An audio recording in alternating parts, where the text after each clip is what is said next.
سوال ہے کہ how do we differentiate if a situation is a test اور اے پنشمنٹ فرام اللہ. ہم کیسے فرق کریں کہ کوئی حالت تکلیف والی اللہ کی طرف سے امتحان ہے یا سزا ہے. سزا ہے کہ امتحان ہے کیسے معلوم پڑے گا؟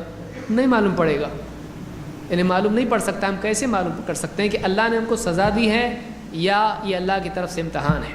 قرینہ اس کا یہ ہے کہ ہم نے کوئی بڑی غلطی کی، اس کے بعد تکلیف آئی تو کیسا لگتا ہے؟ ہاں تھوڑا کچھ تو گڑبڑ میں نے کیا اور یہ اللہ کی طرف سے پکڑ آئی ہے.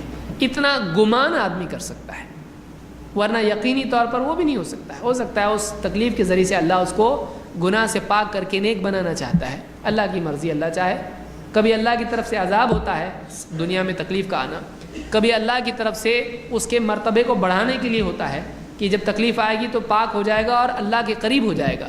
کبھی اللہ سے جوڑنے کے لیے تکلیف آتی ہے، کبھی اس پر نیک آدمی پر تکلیف آتی ہے تاکہ دوسرے لوگ اس کو دیکھیں کہ اچھے پر تکلیف آئی اور تکلیف میں کیسے جمع، تاکہ دوسروں کے لیے اگزامپل بنے کہ دیکھو تکلیف آئی تو ایسا جمنا چاہیے دین پر. تو کسی بھی اعتبار سے ہو سکتا ہے، کوئی آدمی اپنے طور پر فیصلہ نہیں کر سکتا ہے. بعض جاہل کیا کرتے ہیں، جب کسی آدمی پر تکلیف آئی، جیسے کوئی بچہ بیمار ہو گیا، کوئی بیماری اس کو ہو گئی، کینسر ہو گیا یا کچھ اور ہو گیا، کہتے دیکھو ماں باپ کے گناہ بچوں پر آ رہے ہیں. اللہ تعالیٰ اتنا ظالم ہے کہ اللہ ماں باپ کی سزا اولاد کو دے گی. اللہ تعالیٰ فرماتا ہے وَلَا تَزِرُ وَازِرَةٌ وِزْرَ أُخْرَى، کوئی بوجھ ڈھونے والا دوسرے کے گناہوں کا بوجھ نہیں ڈھوئے گا. یعنی اللہ ایسا نہیں کہ اس کا گناہ اس پر ڈال دے، ایسا نہیں ہوتا ہے. تو یہ بولنا غلط ہے، یہ بولنا غلط ہے کہ ماں باپ کی وجہ سے بچوں پر تکلیف آتی ہے. ایسا نہیں ہے. اللہ جس کو پھر بچوں پہ تکلیف کیوں آتی ہے؟ ماں باپ کی تربیت کے لیے، اور ان کا ثواب ان کو ضرور ملتا ہے. تو ماں باپ کی تربیت کے لیے ہوتا ہے، ماں باپ کے امتحان کے لیے ہوتا ہے.